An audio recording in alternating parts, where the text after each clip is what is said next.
So Mon, nagkatotoo na yung pinaglalaban natin na 350,000. Well, not the amount that we wanted, pero at least may pinasa na sila. So how do you feel about this? I don't know if we call it a victory, Well, pero at least nangyari. we can call it small win. Okay, small wins. Round 1. Sabi ko kanina, round one. 1. Okay. Salamat sa iyo at sa maraming tao na inunawa ko ano yung pinaglalaban natin. Kasi di ba, hindi mo naman din masisisi yung gusto na lang tanggalin yung excise, tanggalin na lang yung VAT, bawasan yung presyo. That's understandable and I think valid din naman siya. Kaya lang, ang usapan nga natin before, ang mas urgent at mas diretso, targeted, Mararamdaman natin lahat. lalo na dun sa nagbabayad ng buwis. Kasi diba yun, pag pinakamayaman at hindi nagbabayad ng buwis, everyone across the board magbe-benefit. Ito, targeted talaga sa manggagawa. But again, sabi nga natin, round 1, small win. Wag tayo masyadong magkampante kasi pina-prioritize pa lang naman. Diba nga yun, Tsaka di pa pasado. yung abolishing ng travel Hindi pa tax. nga nangyayari.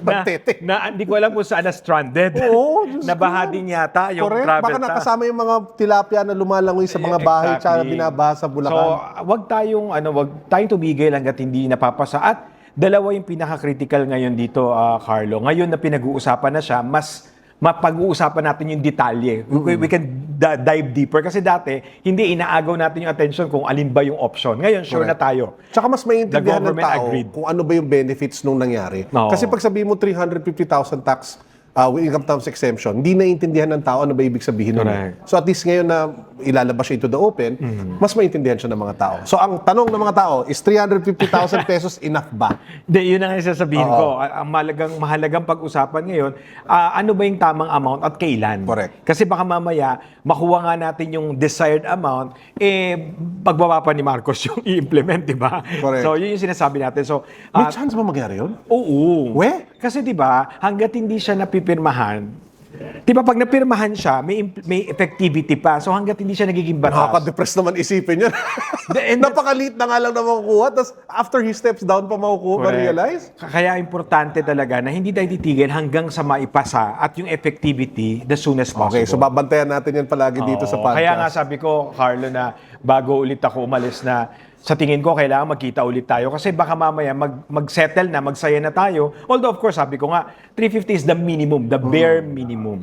At yun yung gusto ko din pag-usapan natin ngayon. Bakit small win dapat i-celebrate pero hindi dapat maging kampante? Correct. Kasi mas mahal pa yung budget nila sa ayuda. Correct. Kesa sa binigay na sa ating mga manggagawa. Magkano ba yung binudget sa ayuda, tapos magkano ba yung binabudget para dito? Para lang ma-quantify natin yung sinabi mo na mas malaki pa yung ayuda. Kasi 'di ba ang DSWD talagang marami silang programs na sa 4Ps sa mga ang tawag doon, yung iba-iba yung mga pangalan. Ma-IFIP, AKAP, at kung ano-ano Diba? pa. And it is like hundreds, 200 billion. Malaki ang budget nila doon kasi nga all year round. Iba pa yung kapag may crisis or calamity, marami, diba? Tapos meron pang LGU. Kasi ang dami pa nagpa-file ng ayuda bills ngayon, left and right. Correct. Unlike sa middle class or sa manggagawa, wala, as in zero. National or local, wala talaga. And supposedly, tayo mga nagbabayad, like, unlike in the first world, mararamdaman mo sa public good. Public education, public health, public transport. Lahat na may public sa atin. Palpak. Medyo parang, di ba, hindi talaga reliable or hindi tayo satisfied. So, Kahit nga si Vince Dizon, di ba, yung bagong pagawa lang daw doon sa EDSA, napamura na naman siya eh. So para nangyayari, we still cover for it. Yes, Dahil exactly. hindi mo dadalhin yung anak mo sa public school, magbabayad ka sa private school. Dahil hindi ka pupunta sa public hospital, magbabayad ka sa Private hospital. Samantalang dapat like in Canada, you just walk in. Correct. Kasi citizen ka. Dito, meron pang mga endorsement at guarantee letter, whatever. Na kailangan mo pang ipagmakaawa sa mga politiko. Lahat siya, sabi ko nga, very third world thinking pa rin. At ito yung nilalabanan natin. 350 is a bare minimum, thank you, but I think we deserve more than that. Agree. And that's what we want to discuss now. Na bakit ba bracket creep? Ano yung income bracket creep? Ano yung ba't natin sinasabi na deserve natin to? Kasi noong 2017, nung pinagdedebatihan ng train law na nag-take effect noong 2018, the 250,000 pesos income tax exemption truly benefited additional 5 million tax-paying low income At that time. at that time. Yes, Kasi nga, oo. ang minimum wage, exempted sila under the minimum wage Yes, law. correct. So, walang pwedeng mag-claim na tax reform doon. Kasi may sariling batas na nag-exempt sa minimum wage. Correct. But from 2017 to 2026, yung minimum wage, 500? Ngayon, 750 plus Correct. na. So, gumalaw, Staggered yung increase. gumalaw yung minimum wage. Of course, not also the inflation, tumaas lahat ng presyo, naiwan yung sa exemption, hindi siya na-index sa inflation. I think, yun yung major flaws nung batas.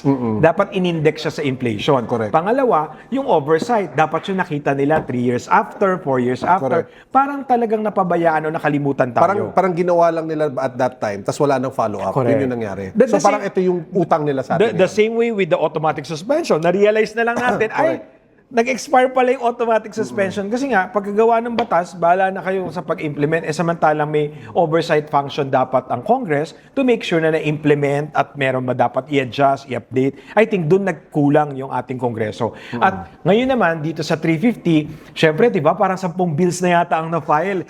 Ay, si JV may bill na 600. Correct. At si Bam merong 480. Ay, mas mataas si JB. So lamang si JV ng 120. Diba? Pero tayo 1 million talaga 1 million talaga pinaglalaban Carlos, sa 1 natin. million tayo. Sa lahat po na makakapanood nito, sa 1 million po tayo. Doon tayo pumusta. Huwag tayong pumayag sa mas mababa doon kasi Agree. deserve natin to. So, balik ako doon sa 350.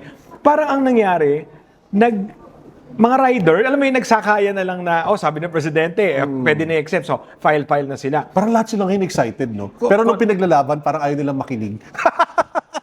Carlo, yun yung gusto kong sabihin na sila yung representatives natin and yet talagang mukhang hindi nila tayo nare-represent for the longest time. Na kung hindi pa tayo mag-iingay, magpo-podcast at gagawa ng mga kung ano-anong papansin, hindi pa nila papansinin. Correct. And the more na dapat nating wag bitawan to. Kasi pag hindi na natin pinapansin, baka bitawan parang travel tax.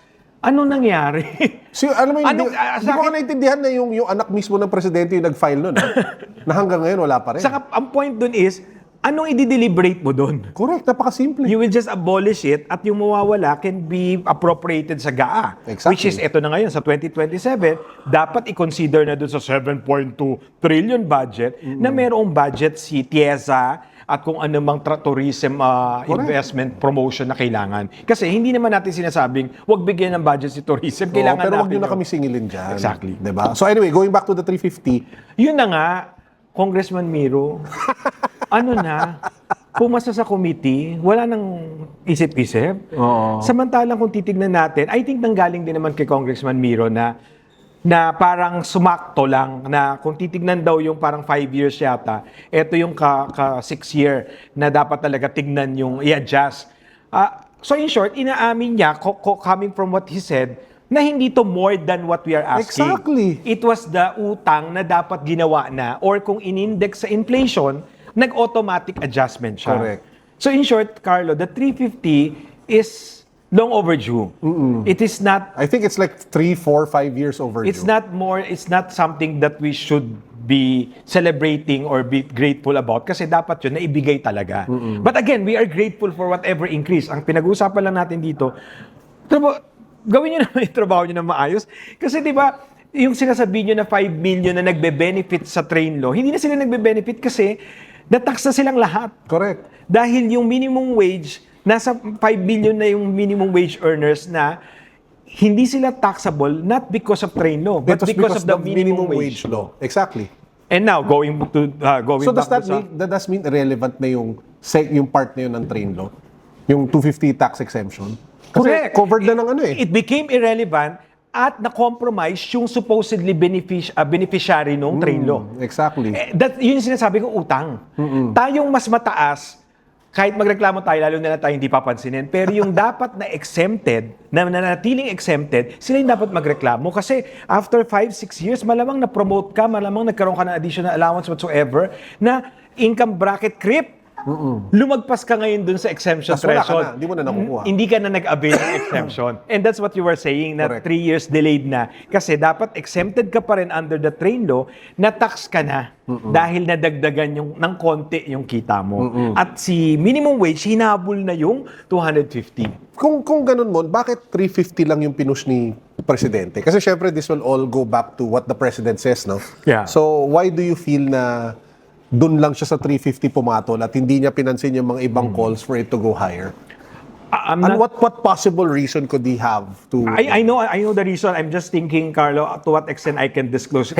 Pwede rin off-cam. But, kwento mo na lang kung ano yung pwede mo ikwento. I think what I can say is, before I told you na we'll have a meeting in Malacanang, we had the meeting in Malacanang. Oh, before juicy. the SONA. Okay. In short, before SONA, I knew that the president will announce the 350. Ah. Before I left for Paris. I Wow, knew it okay. already. But of course, my lips are sealed. But I think I was able to give some hint na masasama siya sa SONA. Oo. But I Madami know, nga excited doon nagpo-post-post. Correct. Kahit ako binabanta ko yung mga post mo Oo, nun eh. but seriously and sincerely, alam ko 350 because we had a meeting in Malacanang and pinresent nila yan. The usual mentality ng finance and government, the revenue loss. Can we blame them? Honestly, hindi. Kasi kung utangin nila, tayo rin na magpapasan. But ako, I always go back dun sa corruption is the biggest revenue loss. Correct. And 70 million, I mean 70, this revenue loss that they are computing, but hindi ba maliit yun para hindi ipagkait sa atin yung any increase? So, ang sa akin, Ang daling hanapin nun. Bawasan lang nila Correct. kurakutan nila. May babasahin ako na pinost Sige mo today. Sige lang. Sabi mo dito, this government is overspending, overtaxing, and overborrowing. Why are we overspending, overtaxing, and overborrowing? Because the government is overstealing. That's why everyone is suffering. I'm asking if you agree. I agree 1,000%. Diba? So parang I think isa yon, 'di ba? With the especially now with the 7.2 trillion budget, 'di ba? Alam naman natin na malaking at least baka 2 trillion yan utangin na naman. So if we will not be able to raise the enough revenue, mas lalaking utangin. So parang bakit hirap yung gobyerno? Let's face it. Sure collection tayo eh. So any reduction, Sure collection. We are the captured market. Oh, tayo. Tayo ang Yung captured tinatax, market. oo. So imagine, any reduction dun sa captured sure collection nila, Ayaw nila yun. magtatrabaho sila. So ayaw na trabaho in short. Yung rason. Nakalungkot naman pakinggan yun, anak ng tete. Diba? Magtatrabaho sila. Kasi if you will ask me, and I think na-discuss natin to, wala dapat karapatan ng gobyerno na magdamot kasi malaki na yung nawala sa atin. Oo, di Dapat hamak. kung tutuusin, habulin nila yung mga nagnakaw. Kasi Correct. malaki yung makukolekta doon sa unexplained wealth. And I've been talking to a lot of people, privately, closed door, off-cam, etc., to make sure na may mga gagalaw. Kasi nga, And thank you for that. Thank you. No-brainer eh. And yet, seemingly, takot tayong buwagin yung corrupt na sistema, di ba? So, kaya bang ibigay ng gobyerno? Kaya eh. Kaya lang yung mentality na dahil may revenue loss, very conservative yung approach. So, bakit 350? Kasi nga, they're looking at the 300 billion revenue loss. But let us put it in perspective or in context. The 300 plus billion estimate is not for 1 year. Yes. But for a spread of 4 to 5 years. So, ang talagang estimate loss dyan is probably 50 to 70 billion. Which is not a lot. Which is travel tax lang. Correct. Yun nga yung sasabihin ko pa lang eh. Yun pa lang yun eh, yung travel tax yun Diba? eh. Ilang maleta yon? Oo, Diyos ko. And then, tsaka kung ikukumpara mo yun sa amount of money that was, kumbaga, nanakaw pa lang sa flood control. Diba? Yung mga ghost projects pa lang. That's more than enough to fund this and more. Correct. Diba? And kung titignan din natin, yung sinasabi natin na, I mean, the way we frame it is tinutulungan natin yung middle class, manggagawang Pilipino. Eh, pag tinignan natin yung income classification, yung 350 and 29,000 lang yun, that's low income, nasa low income lang siya to low Ano na ba yung ano na ngayon ang considered na, baka pwede mo i-explain, ano ang Yeah. lower middle income, etc. Correct. So, di ba meron tayong classification? Of course, the poor is less than 13,000 pesos. Yan yung household earning. Yes, diba? monthly household. Monthly Then meron tayong tinatawag na low income but not poor. Ito yung 13,000 to 27,000. Basta ang household income is 13 to 27,000, low income yun. Correct. And sa train law, 20,000 ang monthly income ng income tax exemption. Mataas pa yung low income. Correct, kaya nga, lumagpas na doon. Ang layo, di ba? Oo. So, 20,866 yata yung, ang tawag dito, yung sa train law na 250,000. Pero, yung low income classification, updated is umabot na ng 27,000. Then, ito yung sinasabi natin na the goal of the advocacy is to empower the middle class. Correct. seemingly, hindi umabot doon sa middle class. Oo, na yun dapat yung target. Hanggang doon lang sa lower middle income. At ano yung lower middle income? 27,000 to 54,000. Yun ang lower Hanggang middle 54, income. lower middle income pa lang. Ano yung totoong middle class based dyan sa Ang talagang middle class, 54,909,000 to 109,000. So pag yun ang combined household income mo per month, Papasok yung 1 million talaga. sa 1 million talaga Because 1 kailangan. million is around 80 to 90,000. And yun mararamdaman talaga yun ng lahat ng middle class sa Pilipinas. So ang sa akin, let's use the data. And tayo, we can verify. Those who will watch this, you can verify what we're saying. You can ChatGPT, you can Google it. Don't take our words for it. But the same way, let's not just agree or disagree without looking at the facts. Kasi hindi pwede ka namang galit ka lang kay Recto kahit magdi-disagree ka eh. Ako galit ako. Di ba? Hindi, I'm not referring to you, but Hoy, siya pa rin ang aking dream guest. Kaya galit ako sa kanya. Secretary Recto, if you're listening, we would love to have you on the show. we will again relay that request. Kahit pumunta mismo kami sa Malacanang at lahat ng hindi makakamahasel, pumunta po Ipapadala kami talaga dyan. natin yung request Baka hindi na na yan. ako makalabas ng Malacanang. Hindi, nakalabas naman ako. Good job, good job. So, parang ang sa akin, with the 350,000, we're talking about 29,167 pesos monthly income. So, ibig sabihin, from the 20,866 na monthly income na exempted sa train law, from 20,000 plus, tumaas ng 29,000. So, like 9,000 plus. Pero ang impact nun, 15,000 pesos lang annual tax savings or Per year. 1,250 monthly.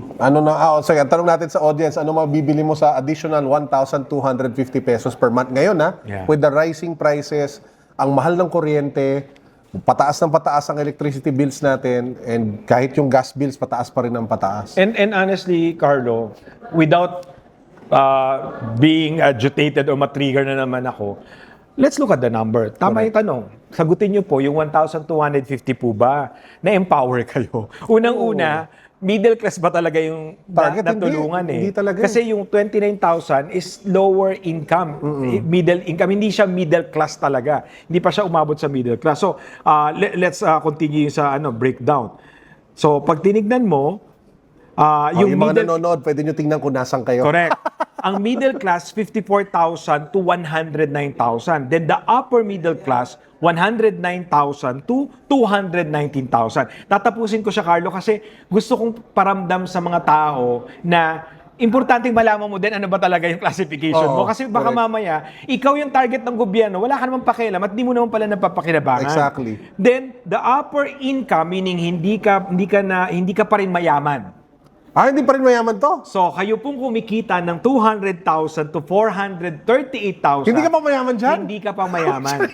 You know why, Carlo? Because we're talking about the gross household income. Okay. Sa dami ng gastusin with the inflation and the corruption in government, the inefficiency of government, we cover all the costs. Like yung medical bills, private schools, Or etc. instead na sasakay ka ng train like in Hong Kong You or have in to buy a car Singapore, or Grab. you have to buy a car or you have to take the NVS. So, ang punto ko dito is, may cost sa atin yon and we don't realize it kasi hindi naman natin kino-compute talaga. Correct. And of course, wag na natin kalimutan ng system loss charges at ang VAT sa system loss. So, lahat ng kaingutan ng tao sa gobyerno, sino nagpapasan? Tayo mga nagbabayad ng buwis. Correct. Kwento nga nung isa kong kaibigan kahapon, yung tuition fee na pala ngayon sa mga Ateneos of this world, 200,000 per year yata o per sem? Gano'n na ba? Basta medyo mahal na eh. Tapos yung ayoko, dapat pala, di ko binabanggit yung mga eskwelahan. Yung mga ibang international schools, More? 600,000 per year ang ginagastos nila para sa tuition fee. Diba? Parang doon pa lang nakakapanlumo na pala Buti na lang. Wala pang VAT yun ha. Correct. Kung nagka-VAT sila, di mas mahal pa yun. Kaya pala ang daming mga kabataan ngayon ayaw na magkaanak. Kasi, which is bad which is nakakalungkot kasi yung na-realize nila na paano ko papalakihin yung batang yan kung ganito kamahal ang bilihin. Oh wait, ano yung amount para maging mayaman? So, para maging mayaman ka, for you to be considered rich in this society that we call Philippines, Grabe, ang taas pala. 438,271. Monthly income. Monthly income.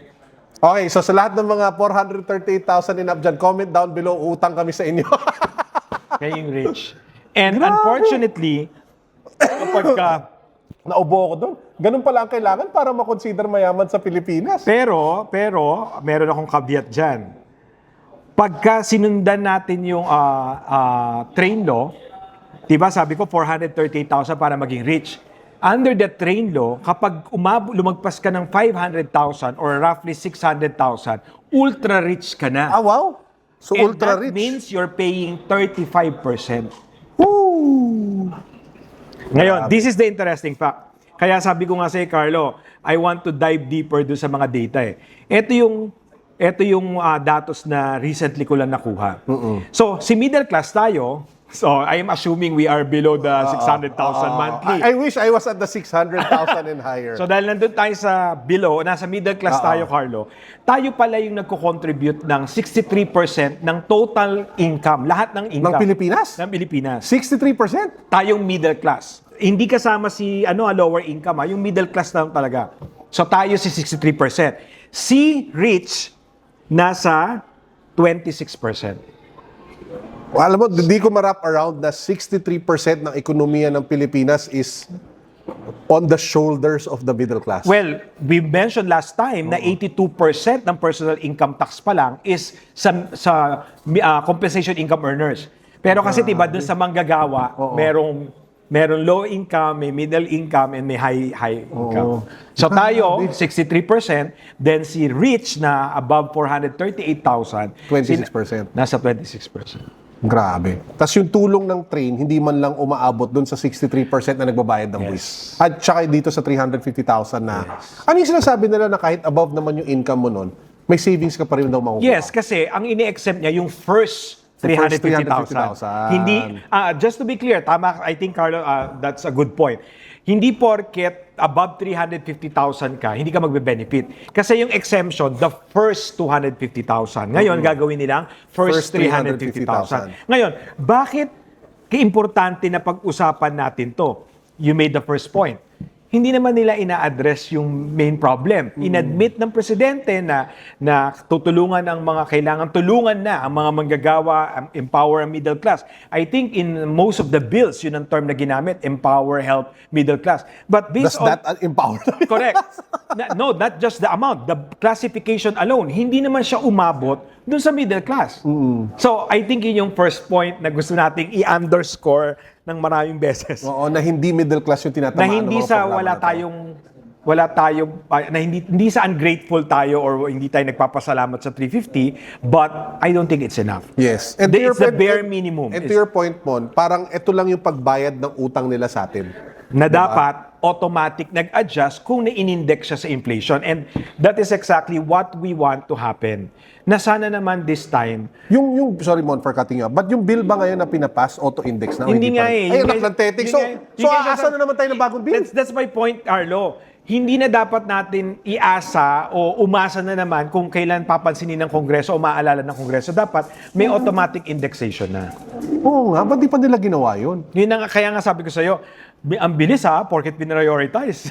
Pero di man lang nila pinag-aralan na mas maayos. Pero magkakaroon pa to ng version sa di ba, sa Senate. Kasi the Congress version pa Doon lang naman to. tayo mas may pag-asa because of Senator Win, Bam, JV. I mean, I think we have more friends in There, Senate. Or, correct. let's face it, konti sila, mas madali silang kausapin lahat. Kesa sa 300 plus Correct. congressmen. Unlike dun sa maraming mga tao na hindi mo naman alam kung ano binoboto nila. I think this, para lang may reference din tayo. Oo. So hindi pa tayo sure na mapapasa tong batas na to, di ba? Yes. So, So, kailangan bantayan. I think yun yung 0.0 natin. It's a small win, Yay! but like the travel tax abolition, Na hanggang ngayon di pa rin nangyayari. pumasa sa Congress na stranded kasi nagkaroon ng Senate Flix. Senate Flix. Sino ba, chair? Mamaya na yung travel tax Pero nag-iinit talaga ulo ko dyan sa travel tax. Pero nakita mo yung point hindi sa wag tayo mag-celebrate, but hindi pa siya batas eh. Correct. Ang case in point, travel tax. Then we move to the next one, hindi lang basta, hindi tayo dapat mag-settle ngayon or maging complacent kasi hindi pa siya batas. Correct. Then the third point, yung amount. Pwede pa ba magbago yung 350 na yan? Yes, bill pa lang siya eh. Kaya nga, diba sabi mo nga, si Senator JB may 600. 600. Si Senator Bam, 480. Si Senator Win, 400. Si Senator Amy, 500. What do you think is a healthy compromise? Sa akin, let's start with 400. For, But, dapat may economic or indicator to move to 800 to 1 million. Pag kumbaga kung kaya na, parang ganon. We Or can as a consider certificate. both collection, the economic performance of the Pero country. dapat automatic na. Yes, automatic na. Yun ang maganda. So, Aside from indexing it to inflation, iba yung pag-index sa inflation kasi yung pag-index sa inflation, wala tayong dapat gawin doon. Correct. Dahil tumataas ang bilihin, dapat tumaas talaga yung threshold. Oo. Yun So, yung pagkakamali nila. correct. Na sana Number wag ulitin dito sa... Oo, sana naman sa mga nanonood, sa mga kaibigan natin dyan sa Senado, na yung pag gawin nyo to, pag umabot na sa desk ninyo, sana naman makinig kayo kay Mon. I think yun yung first, index it to inflation. Oo. The second one, ito na nga pinag-uusapan natin, in as much as we want to be grateful already, I think we need to have more discussion. Kasi nga, hindi naman tinamaan si middle class. Correct. Ito ngayon, So, malinaw na malinaw. itong graphic na to, pahingi ng visual Yes. para pag ginawa nating Real Rai, Brett, sa podcast, pwede natin ipakita para makita ng mga tao yung visualization. Kaya meron tayong infographics dito na pinakita natin yung different proposals from 350, 400, 480. Ang nilagay natin dito, ano yung monthly income mo at ano yung magiging benefit mo. Kasi nga, parang ang laki ng amount, okay na sila. Hindi. Unang-una, we're talking about 250 na exempted na dati at the inflation. Na yung 350 na yan is practically pambayad lang dun sa hindi nila pag-index. Nakulang pa Sa talaga. inflation, nakulang pa talaga. And true enough, pag tinignan natin sa classification, hindi siya umabot sa middle class category. Nandun lang yung 29,167, which is the monthly equivalent ng 350,000 exemption, Carlo. Nandun lang siya sa lower middle income. Hindi siya middle class. Hindi siya middle Napaka-clear dito. Kung makikita ninyo, flash natin yung graphics, basically yung tinatamaan ng bill na to, specifically is the lower middle income. So, we can now objectively classify yung proposal ni Wing Gatchalian na 400,000, it's 33,000 per month. Nasa lower middle income pa rin. Yung proposal ni Senator Bam na 480,000, that's 40,000 monthly, lower middle income pa rin. Again, we are being objective by just looking at the data. Kumbaga hindi tayo nagdradrama dito, pinapakita And lang we are natin. we're mentioning our friends in Senate, di ba? correct. Senator JB, you said 600, so Yes. 50,000. Hindi pa rin umabot. Sorry, Senator JB. Kulang talaga. Ikaw na sana yung winner, but kulang ka pa ng 4,909. Di ba? Oo. Sana ganito yung diskusyon sa komite ng House and Ways and Means at sa Senado. Ang laki na po ng binabayad namin sa inyo. Ang laki po ng buwis. Trabaho naman kayo. Ang laki ng sahod nyo. Alam mo ba magkano ang sahod nila monthly? Nasa 200 to 300,000. Ang isang congressman? Congressman. Parang hindi ko masikmura na binabayaran pa natin yung mga nagnanakaw sa akin. Imaginein mo ang ating mga congressman at senador ay upper income. Anak ng teteng yan. They are above 200,000 eh. But upper wait, alam mo, income. feeling ko ultra-rich sila. Kasi lahat sila magkakamag-anak nandun eh. Congressman yung isa, asawa niya, congressman sa party list. So pag ipagsama mo yung dalawang sweldo, ultra-rich na sila. Hindi ultra-rich, no? Sila yung pinakamayaman dito dahil sa flood control. Correct. Sinabi mo pa yan. Kaya nga diba sabi ko sa'yo, nung lumabas yung World Bank classification na we are upper middle income. Ay, sos! Isa pa yan. Ang worry ko talaga dyan, yung basic, yung computation. Tibaan yun, gross income Oo. over population. Correct. Eh kung lahat ng income na kay Romualdez sa Akesaldi ko, tapos dinivide sa ating lahat, wala naman tayong nakuha ang parte. So Correct. practically, pinataas yung classification natin, but it did not benefit the poorest of the poor nor the middle class. Bili ko yan din yung problema ng gobyerno natin. Ang bilis nila mag-celebrate at maglabas ng PR. Sa sobrang atat nilang maisabi na may nagawa sila, na they celebrate everything and anything to the point that they sometimes sound tone deaf. Bigyan ka tayo ng example. Kahapon lang or the other day, sinabi nila, gumanda na daw ang pag-handle ng flood control dito sa Pilipinas. Sino sabi? I think it was the President or DPWH or MMDA. Basta sila mismo sinabi nila, gumanda na daw ang pag-handle. At saan parte? Metro Manila. Pero yung part lang na sasabihin mo yan, really, in the middle kung kailan ang daming binabaha at ang daming... Yung bahay nga namin, kunikwento ko kahapon, Mon, yung bahay namin sa Haguno, I saw that. may tilapia na yung ground floor. May hito na lumalangoy sa ground floor. At least libre yung lunch ng mga tao doon. 'Di ba? Pero kawawa naman yung mga farmers na nawalan ng hito at tilapia mula sa mga palaisdaan nila. Tapos maglalabas ka ng statement na gumanda na ang pag-handle ng flood It's control. not just insensitive eh. I think Diyan nagsisimula yung mga fake news that they just throw whatever they want. Yeah, it's so tone Dapat deaf. based talaga sa facts. So anyway, going back to this. So 800,000 ang kailangan para ma-target yung middle class talaga. Correct. So, ang sinasabi natin is, let's use the data. Kasi, ang hirap naman nun na you're campaigning to empower the middle class, tapos yung pinopropose mo, did not even hit the minimum. Yeah. Diba? And even for the sake of discussion, sabihin nila, hindi, makakuha naman sila ng additional 1,000 per month. Sige nga, saan mundo mo sasabi na ang additional 1,000 per month is empowering? Saan mo ilalagay ang 1,000 month na yan para sabihin mo magbabago buhay mo?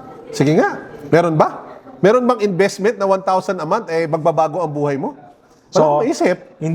ayaw kitang lalong galitin, but I O nga, want ako'y you, naka-high blood, hindi ko. sabi ko nga sa'yo, compose ako today. O ako hindi. Kasi lahat ng numero na to, talagang binuo ko, pinagsama-sama ko. Dahil ayokong lumabas na nagmamarunong lang tayo, na hindi tayo makontento, or nagrereklamo lang tayo. Malinaw yung datos. So, Carlo, ayoko kitang galitin, pero tignan mo ngayon yung last column. So, from the assessment natin kanina, kung pumasok ba sa middle class yung proposal dun, ng mga increase na exemption, tignan natin, ano yung monthly impact dun sa last column ka ngayon? Ito, ano yung monthly impact? Tignan natin pag dun sa 350,000, nasabi na natin to kanina, 1,250 lang po yan. Bago ka magtatalon at mangutang at mag-shopping, kulang pang pangkapi yan. At kulang pa sa pambayad ng mga utang ng mga tao. Yung na inutang pinopromote na nila. ko na, hindi ko sasabing mo, yung pinopromote ko na ginhawa bill ni Senate President Win Gatchalian, 1,875 pesos, nadagdagan lang ng 500 piso monthly. Mainit na ulo nung... Hindi kasi, di ba, let's put it in perspective. Di ba, ang laking pakinggan, 400,000. Exempted na yung 250 dati, nag-inflation pa. Lugi pa. Lugi pa, hindi natin utang na loob sa kanila to. Kaya to the House Ways and Means, sayang po yung budget nyo. Alam mo bakit? Kasi vlogger na siya ngayon. Alam mo vlogger na siya ngayon? Si Miro Kimbo. Umiikot na siya ngayon. Ayoko na mag-comment. Nagtuturo-turo na siya ngayon. Tingnan mo itong flood, hindi gumagana. Itong Ang flood gusto ko pumping mala, station. gusto ko lang tanong, kamusta si Teacher Stella? Ayo. So, Kamusta na nga siya? Comment down below kung nanonood ka, ma'am. kasi di ba, para ang sa akin, trabaho nyo naman to, hindi naman siguro pang-aasar or pang-iinis yung ginagawa natin, Carlo. Pero tulad nun, ito na, sa kaibigan natin, Senator Bam Aquino, at 480,000 increase, 3-2 3,200. per month. Diba? Again, magkano ang 4-piece? Sorry hindi ako beneficiary ng 4-piece. Magkano Google ko ngayon. Sige, habang natutuloy mo lang. natatanggap ng 4-piece? How much does a 4-piece recipient get? Monthly ba yan? Monthly. Then, yung 500,000, 3,500. Hala! Monthly. Ang cash grant ng 4-piece is up to 4,000 pesos? Oh, nasan yun? Mas lamang pa yung 4-piece na nagtatetik. Diyos ko! Okay po, nag-walkout na po lahat ng audience namin. Grabe! So, I think yun yung... Wait muna. Sorry Kailangan Wait lang, mag-walkout na rin Kailangan nilagay sa context to. So, tong bill na to, na sineselebrate ng lahat ng tao ngayon, ang makukuha ninyo per month, technically, salagay natin na is 1,250. Yes. Pero yung ayuda na pinamimigay sa 4-piece is up to 4,000 pesos. Tapos yung nagbabayad ng buwis na 63% ng buong ekonomiya ng Pilipinas, Hindi na kinabang. ang nakikinabang lang is 1,250 sa bill na to. Maximum. Yun yung reel natin of the episode. Grabe. Let's highlight that maximum. Maximum. Kasi naglabas sila ng computation na little more. No, there's no way kasi bracket creep yun, threshold Grabe. So regardless kung magkano ang kita mo above 350, your benefit is maximum 1,250. Grabe talaga. Tapos gusto pa nila dagdagan yung mga ayuda. Ayun yung mga bills na pinafile ngayon sa Congress. May ayuda na naman for... Well, eto naman agree ako, ayuda for PWD na monthly. Pero sana lahat na lang tamaan, wag lang yung isang Actually, segment. Carlo, diniscuss ko to kay Senator Bam. I hope Senator Bam won't mind. Na isa sa makakatulong sa ating mga SMEs is alisin na yung discount sa senior... Sorry na sa nanay ko. Diyos ko. Alisin ang discount sa senior citizen at PWD. Palitan na lang ng monthly pension. Correct. Kasi, let's not think third world. Let's be first world. Give them the full access sa healthcare. Correct.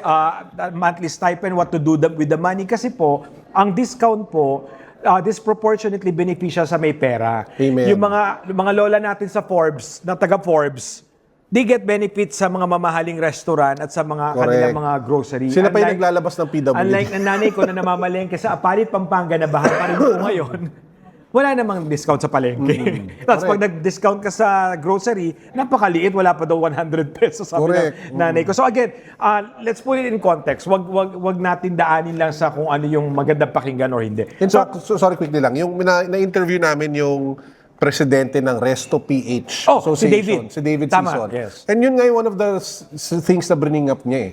Bakit hindi na lang ibigay directly dun sa mga recipients kesa nagpapasa pa sa mga Na-burden negosyo? pa yung mga SMEs. Na hirap. They were talking about saan nila kukunin daw yung pambayad dun sa increase ng minimum wage. Correct. Yang hirap na nga daw magpatakbo ng restaurant ngayon. Agree. Diba? Hi David, I agree with you. Napanood ko yung Kumain kami ng pizza dito. Oy David, baka gusto mo magpa-pizza sa next time nandito si Mon.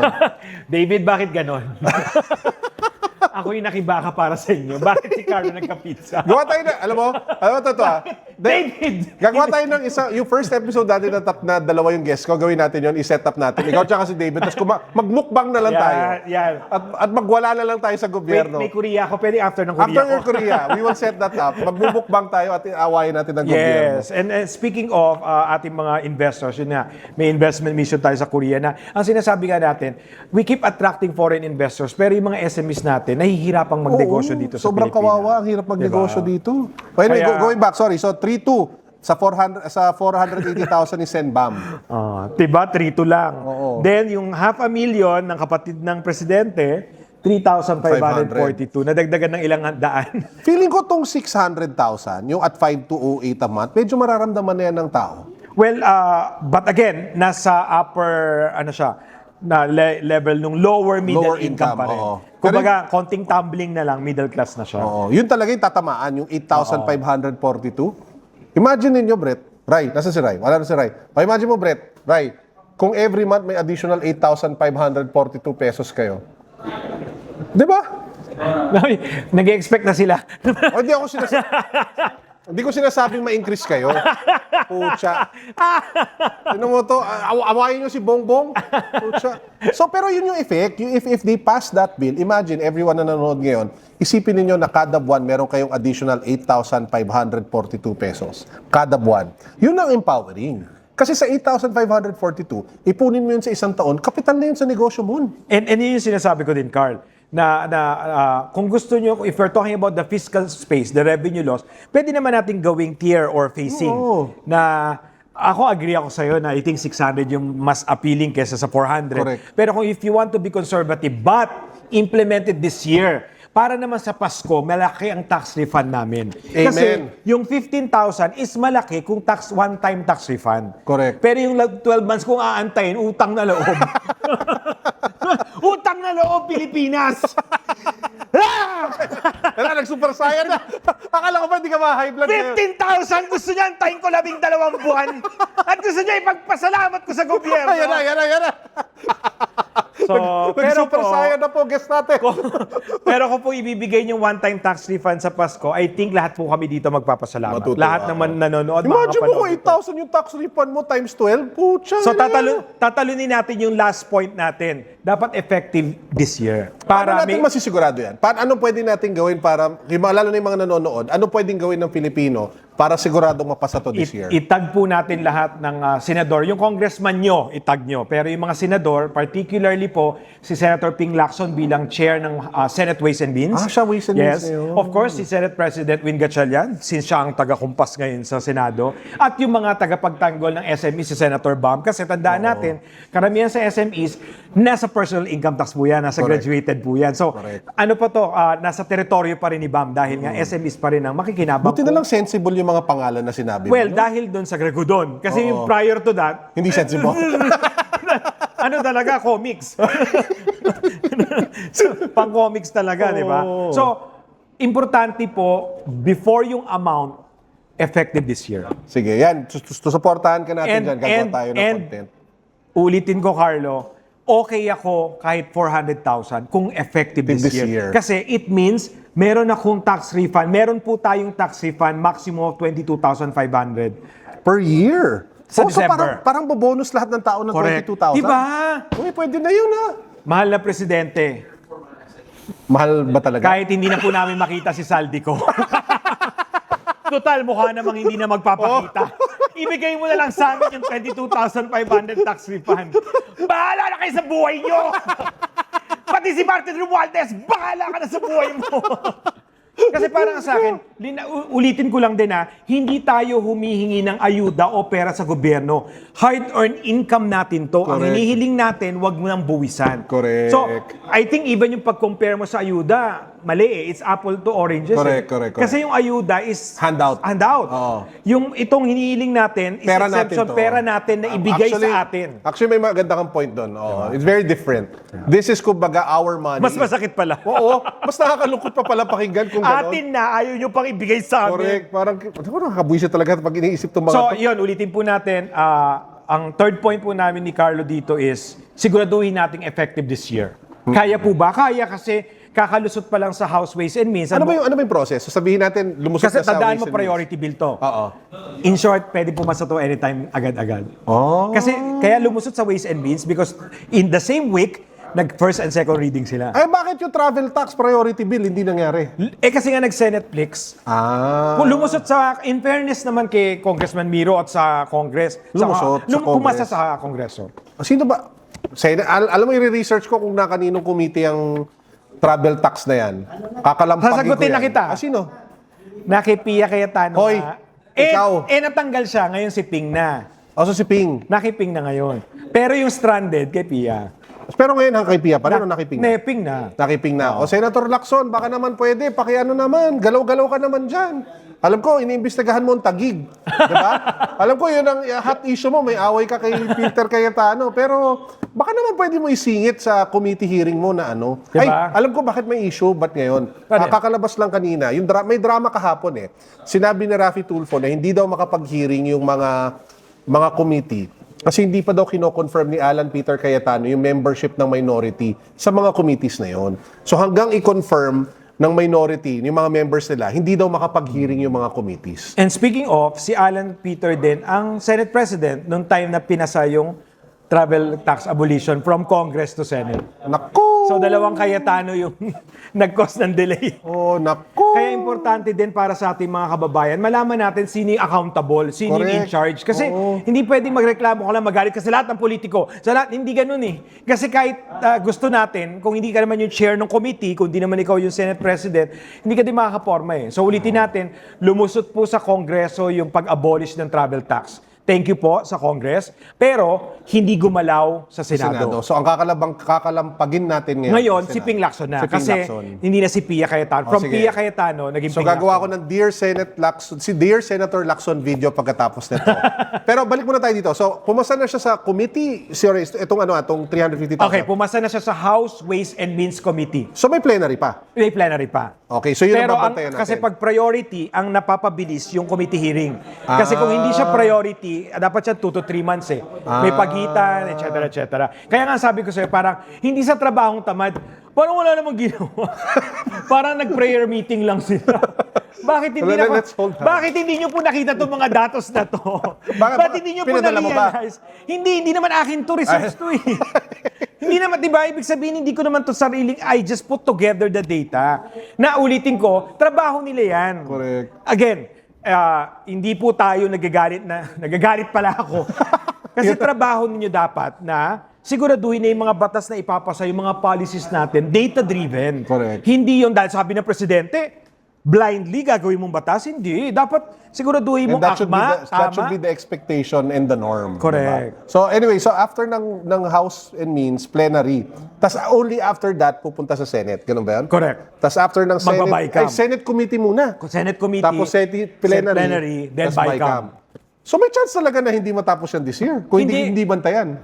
Correct. Kasi nga, ang kaya lang nating squeeze yung, hindi, pwede din pala na kung mag-a-adapt ng version, hindi na magba-BICAM. Kung pag priority bill, committee and BICAM pwedeng Mas mabilis. ma-expedite. Okay. Pero sana taas nila yung amount. Correct. So, ulitin natin, ang pinaka-critical, mag-take effect siya this year para may refund tayong lahat sa December. Correct. Ang pangalawa, sana naman po ma-realize nyo na hindi po middle class yung magbe-benefit. natutulungan dito. Correct. Talagang hindi umabot kung nasa lower middle income lang siya. And true enough, tulad ng ginawa natin kanina, inisa-isa natin, at least yung bill ng mga senador na kilala natin, hindi talaga umabot.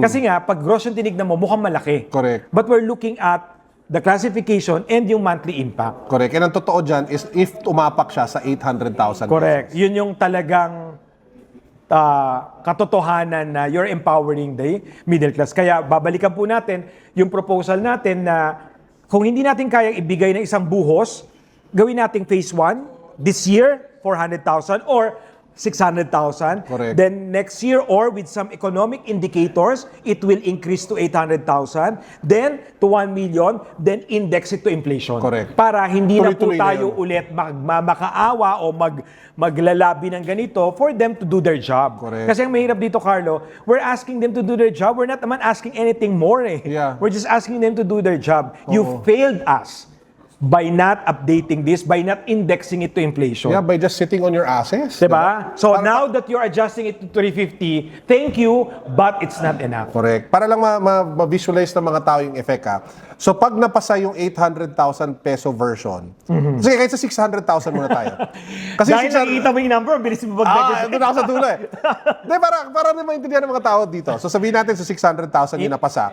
That's a monthly of 5,208 pesos per month. Increase in their take-home In pay. their take-home pay. Which means na pagdating sa end of the month, pag nag-tax refund ka, ang makukuha mo ay 62,500 per year. Hindi po tinasan ni Carlo yung mga sweldo nyo. Oo, oy. Gobyerno po ang nagbawas Si ng Angel, buwis. si Angel, laki ng mata, oh.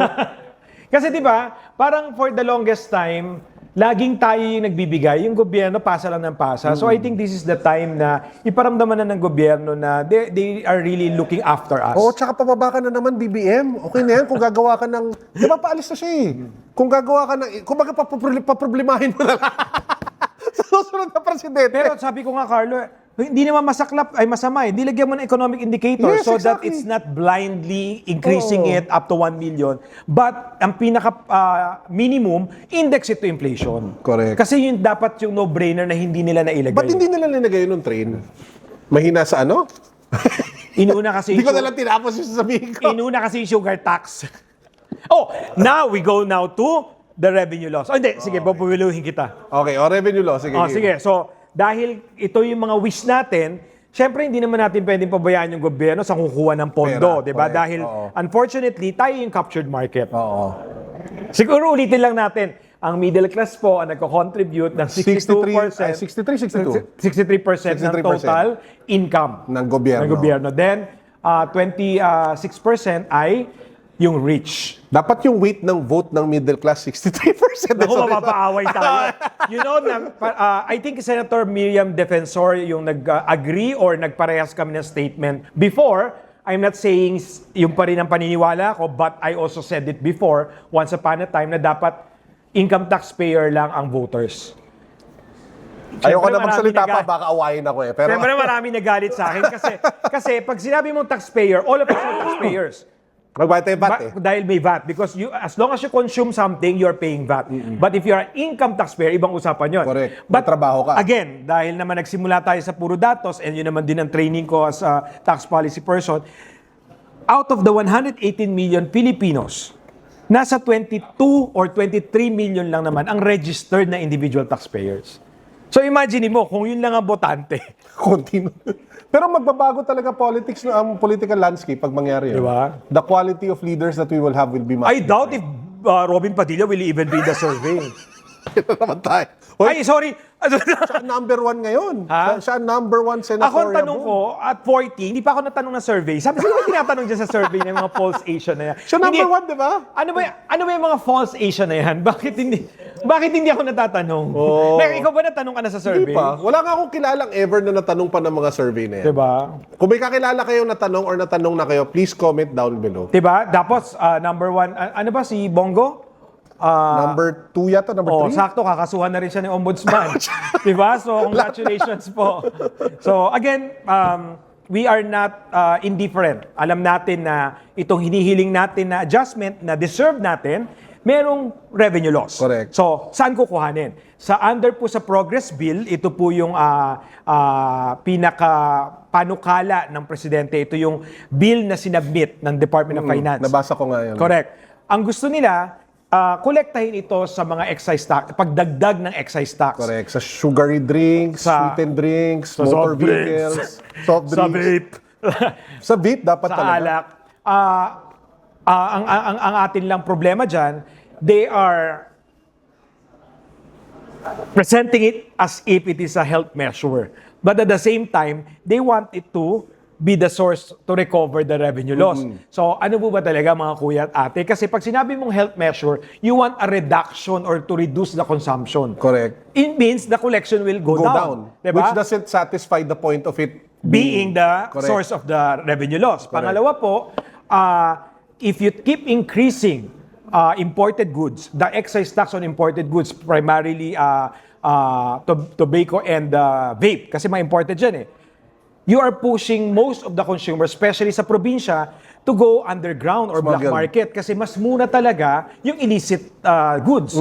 Unfortunately, hello po Commissioner Ariel, hindi pa talaga na-address at natitigil ang Tsaka ang smuggling. lala daw ng smuggling mo sa vape tsaka sa tobacco dito sa Pilipinas. Apparently, I can't remember the exact number, more than 50% ang smuggled pagdating sa vape tsaka sa tobacco. Naku, nanonood si Commissioner Ariel Nepomuceno. So kung mataas lang nila yung pag-enforce ng taxes doon, feeling ko ang dami natin ma-raise na revenue. So, in short, I don't think it's the rate that's the problem. Diba? I mean, if you were just after collection, I don't think it's the rate. Administration talaga. And Correct. going back to our proposal, ba't di na lang natin talaga i-launch yung nationwide audit and investigation ng lahat ng unexplained wealth, not just from those in public office. Lahat ng mga feeling rich dyan at nagpa-flaunt ng yaman, pero walang ITR. Correct. Diba? At karamihan ng mga congressman ganun, sorry. Diba? Kasi unfair sa ating mga nagbabayad, lalo na yung mga empleyado na withheld at source. Bago pa nila matanggap yung payslip nila or yung sweldo nila, nabawasan na ng buwis. So, ako yun pa rin Kesa sa dagdagan mo lang basta yung excise tax ng mga quote-unquote sin goods or mga imported goods na prone to smuggling and kung health measure siya, you should be discouraging or decreasing the consumption. So medyo hindi yata sustainable source Yung to gusto recover nilang the gawin, loss, di ba? Unlike kung i-improve mo yung administration, i-increase mo yung compliance, I think that's more sustainable. Especially, we're looking at a sustained revenue loss kasi hindi mo na ibabalik yun Correct. I-accept mo na siya forever. Forever na yun. Forever na siya. At baka tumaas pa yun over time, Correct. di ba? So, Then- which leads me to my next question. You mentioned kanina dun sa yung anti-corruption drive natin para to Correct. generate funds. I honestly feel like this administration won't be able to deliver on that. Yun ang aking basa. Kasi patapos na, 2 years na lang. So, do you think it's a cause worth championing for like a future candidate for the next president na tatakbo? Is that something na pwede natin hingin sa mga kandidato at pwede natin panghawakan na gawin naman na sana nila? Yeah, I think the first is if we cannot lift the bank secrecy, let's ask all candidates to sign waiver of bank Waiver. secrecy. That's the first. Paano natin papagawa yun?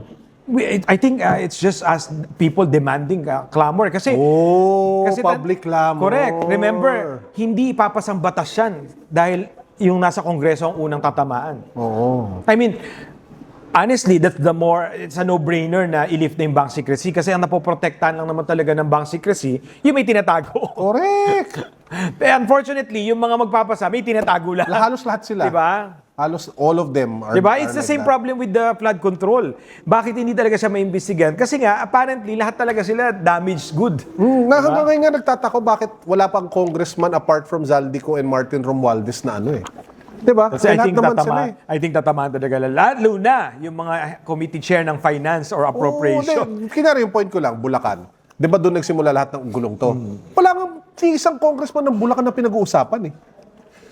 Wala. I think they have strong faith in Jesus Christ. Ay wow, alakas naman nila kay Jesus. Di ba? Grabe naman sila. Sana magparamdam na si Judas. Ay, nasa... pero seryosin mo, hanggang ngayon binabaha pa rin. Apparently, alam mo gaano kalala yung nangyari sa Bulacan? Parang half yata or around 200 flood control projects ang ginagawa doon ng DPWH. Dahil sa investigation, nakatenga lahat. So for the last 2 years, walang ginagawang flood control. Kasi pause dahil under investigation. yung ibang flood control na yun na project, may silbi talaga. Kasi nga, ang lala talaga ng flooding sa Bulacan eh. So, walang nangyari. Lumala pa tuloy yung situation. Kaya ngayon, pag titingnan mo yung mga Facebook page ng mga taga-Hugonoy tsaka taga-Bulacan, nakaka-depress. Para lang umikot sa bayan at pamalengke, kailangan nila sumakay ng motorboat. Ganun na kalala yung situation. Provided ba ng LGU yung mga motorboat? Hindi, malamang kanya-kanya din yun. Kaya nga nakakalungkot eh. 'Di ba? So instead na nakatulong pa sa kanila itong investigation na to, lumala pa kasi pinost lahat.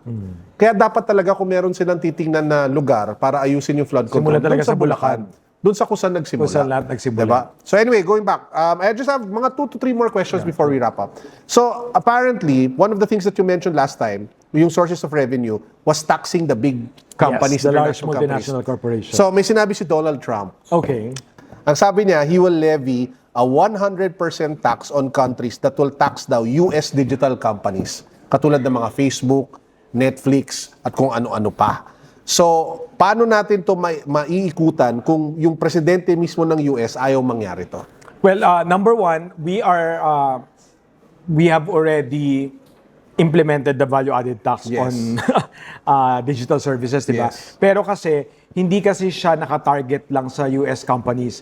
Ang pinupuntirya talaga ni Trump dyan is yung mga European countries So hindi US ang target nito.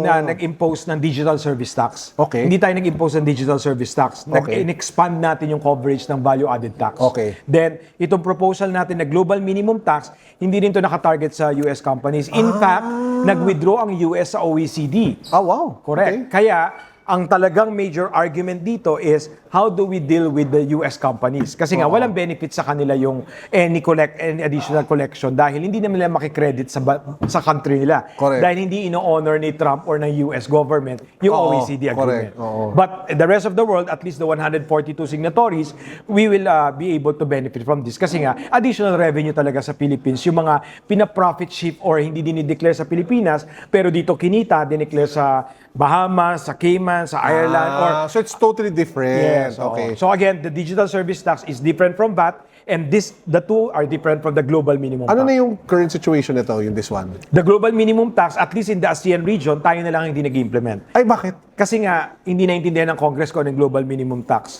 So it's really important that we enact the global minimum tax kasi so far, the last 3-4 years na delayed tayo, we lost potential collection na 200 billion. Tayo na lang sa ASEAN? Yeah.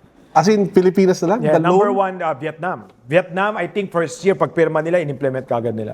Pati nila ginagawa. Hindi ko naintindihan. Dahil lang doon, wala nagpumapasa sa Congress. Walang gumagawa. Because they don't understand eh. Di nga nila alam kung ano yung global minimum tax eh. Nakaka-depress naman isipin yun. Yun na yung pang-fund natin. And I think yun yung nakakalungkot, Carlo. Not to be disrespectful, pero marami tayong politiko walang alam, pero dahil sikat or may nanalo, and pag pinakinggan mo sila, even yung salita ng mga senador, they're not talking about integrity, competence. They're talking about their mandate because of the votes. So, mga kababayan, tayo po ang nagbigay ng kapangyarihan, nagpalakas ng loob sa mga siraulo na to. Itong mga impertinente na kulang-kulang ang pag-iisip, pero nilagay nyo sa Senado at sa Kongreso. Tayo naglagay sa kanila dun eh. O, kaya babalik at bakit babalik hindi, sa atin eh. Bakit hindi pumapasa yung global minimum tax? Hindi naman nila naiintindihan yun. Hindi nga nila alam kung ano yung OECD. Diyos ko, Diba? pero that's around 200 billion. We lost already a potential collection. O, yun na yung pambayad, oh. Paulit-ulit ko sinasabi, Carlo, kung gusto may paraan, di ba? Kasi Monabrea malinaw for naman. president. Paulit-ulit ko sinasabi, no-brainer. Ang problema, no-brain yung mga binoto natin. Nakakainis. Patay tayo dyan. Kaya kung gusto niya magpatuloy, Super saya na, super saya na. di ba? Kasi parang 70 billion pinagkakait nyo sa amin. Correct. Ay, Diba? nako. And let's not forget that the flood control is a trillion budget. Oh, 1 trillion. grabe. More, even more. Diyos Diba? ko. So anyway, and of course, aside dito sa global minimum tax, ang ultimate goal talaga natin is i-abolish si BIR at customs. I-modernize talaga The sila. National Revenue Authority, tama ba yun? Yes, national revenue authorities are only hope, kung talaga may hope pa, which is patterned after the Inland Revenue Authority of Singapore. Carlo, we've traveled to more than 50 countries promoting the Philippines. Every time na may namimit kaming foreign investors, may complaint kay BIR, may complaint kay customs, and the rest of the government agencies. Even the local companies naman will have complaints on the BIR. Sorry. Hindi mo na kailangan lumabas sa bansa. Kausap ka na kahit anong negosyo dito, yun din reklamo Diba? nila. So, wag na tayong ma-surprise ba't nag-slow down yung foreign direct investment. Wag na tayong mag-slow down kung bakit mababa yung collection. And ako, I always say this na we give credit where it is due. BIR has been doing well, their collection is increasing, but it's not enough kasi you're not addressing the leakages, the corruption, the smuggling. Nagkataon lang na tumaas yung voluntary compliance, kaya tumaas yung collection nyo. Kumbaga, the more that the economy will grow, without you doing anything It will at automatically all, go up. It will go up. But again, I'm not saying not to give credit to you. Of course, may efforts kayo being customer-centric with all these regulations na address yung mga bureaucracy. But the first is to address corruption. Correct. Second is to file tax evasion charges to Martin Romualdez, to Saldico. Ano na nangyari? Diba? Hey, malapit na si Bongo, de Marcoleta. Patay tayo dyan. O, pati daw si Robin Padilla, kakasuhan na rin. Ng tax evasion? No, sa flood control. May budget flood insertion control? din siya. May budget insertion din siya. Oh, mangyayari yan. Again, I do not want to preempt ombudsman, but I think may press release na lumabas. Okay. O sige, so moving to our last question. Pwede pa naman nadagdagan, pero siguro ito yung one of the questions I wanted to ask. Apparently, yung national debt natin by 2027 Aray. will hit an historic high of 21.5 trillion. Because now of the peso depreciation and slower financial consolidation. Si Presidente Marcos, nung nagsimula siya, 12.79 trillion ang debt ng Pilipinas. So, ano ang ibig sabihin ng pagtaas ng debt sa gantong historic levels to an average Filipino? Una, ikaw magbabayad. Pangalawa, wag nating kalimutan na sa bawat budget na pinapasa yung NEP, I think 25 to 30% is pambayad utang. Ganun kalaki. Pangalawa, tama yung binanggit na talagang lumalaki yung utang kasi in dollars po yung utang. Tapos pag humihina ang peso, May tumataas exchange yung rate. kailangan bayaran. Ganun May pala implication kalala. talaga siya. Kaya, pero hindi po ako ekonomista, pero hindi pa rin ito parang dahilan para mangamba tayo kasi hindi pa tayo lumalagpas dun sa 60% threshold, yung 60 debt to equity ratio. Kasi normal na may utang ang mga bansa. Even the US, malaki utang. Pero dahil below 60 pa tayo, kaya pa. Then pangalawa, ang sabi ng Department of Finance, mas malaki sa mga utang natin domestic, hindi foreign. Yes. Which is good. Ibig sabihin, sa Pilipinas din pupunta yung interest sa mga bumibili ng mga treasury bonds. In fairness. So kahit galit po kayo sa mga politiko, isa po sa pinakamagandang investments is government bonds. Kasi parang kahit tumutulong ka. maliban sa tumutulong ka, sure na babayaran ka ng gobyerno. Kasi hindi naman sila tatakbo. Ang hindi lang po talaga sure is kung may makukulong at kung makukolekta yung buwis. Pero yung pagbayad po sa government bonds, sure, it's a good investment. Kumbaga, babalik at babalik sa iya. So yan tinulungan ko na yung mag-promote. So kahit ayaw nyo doon sa mga nakaupo, wag po kayong mangamba. The government bonds or treasury bonds, isa pa rin sa pinaka magandang investments. Okay. Kasi nga, nakatulong ka na, kumita ka pa. Okay. In a good way. In a good way. Yeah. Okay, and with that said, I'll wrap up the episode. Pero if you want to chime in a little bit more, you can, no? So, ang gusto natin gawin, ang pinaka-main takeaway natin dito, is kailangan natin bantayan yung bill na to. Kasi hindi pa siya, kumbaga, pasado. At hindi pa tayo sure kung mararamdaman natin yan this year. So, sa lahat ng mga nanonood, pwede natin itag lahat ng mga senador. Sino? Si Bam, si Luwin. Sherwin Gatchalian, tsaka si Ping as the Ways and Means. and Ping Lacson para mabantayan po at ma-pressure. Kasi if there's one thing I've realized then with these politicians, sensitive din naman sila. Lalong-lalo na Lalo mga na senador. sa'yo. Oo. Kaya nga ako bumalik dito. Kasi feeling ko pag si Carlo yung kausap ko, mas binakikinggan ako. Napatawag ako sa Malacanang dahil dito. Ba't ayaw nila mag-guest sa akin kung ganun? I-request ko talaga. ES. Oh, my dream guest. Diyos ko, kahit yun na lang yung Christmas gift nyo sa akin. Even our mga media people, they always say na panood nila yung podcast ko with Carlo. So, maraming salamat Oh, talaga, pero Carlo. alam mo, we're just a platform. Maraming salamat sa'yo kasi pinaglalaban mo to. Hindi talaga ako papayag. Okay, Nalolokohin nila tayo sa mga numero nila. But Okay. again, maraming salamat kasi minsan kasi kailangan mo ng kausap na may malasakit din para mas maintindihan nila ibig sabihin ng mga numero. Kasi Correct. madali namang i-post yan madali namang gawa ng infographics Pero yung batuhan natin kanina na nagre-react ka sa bawat Ay, talagang nakakaano naman, no? And even yung hindi tayo naging bias, yung mga proposal ng mga kaibigan nating senador na sabit pa rin. Kulang pa rin pala. Kulang pa rin pala. Oo. I think yan yung diskusyon na kailangan natin. At utang na loob po sa mga nasa social media, lalo na po yung mga Gen Z na sinasabing magbabago ng resulta ng politika o ng eleksyon sa susunod na sa 2025. 2028. Huwag nyo na antayin yung 2028, no? Ngayon pa lang 2026, siguro din natin yung mga batas na makakatulong sa atin pumasa. Oo. At ito pong increase ng tax exemption or take-home pay, hindi po sapat yung 350. Base po sa ating diskusyon at sa mga datos, hanggang 600 bago tayo talagang masabi na natulungan yung middle class. And it becomes empowering. I think yun yung keyword eh. Yeah. Kung sasabihin ninyong empower, panindigan naman ninyo. Hindi 1,250. Per month, kulang. Masyado maliit, diba? Wala kang magagawa doon. And with that said, Mon, maraming salamat for being with us again today. Guys, make sure to follow all of his social pages. We'll link down below. Pero It's dito always- lang po ako nagagalit ng ganito.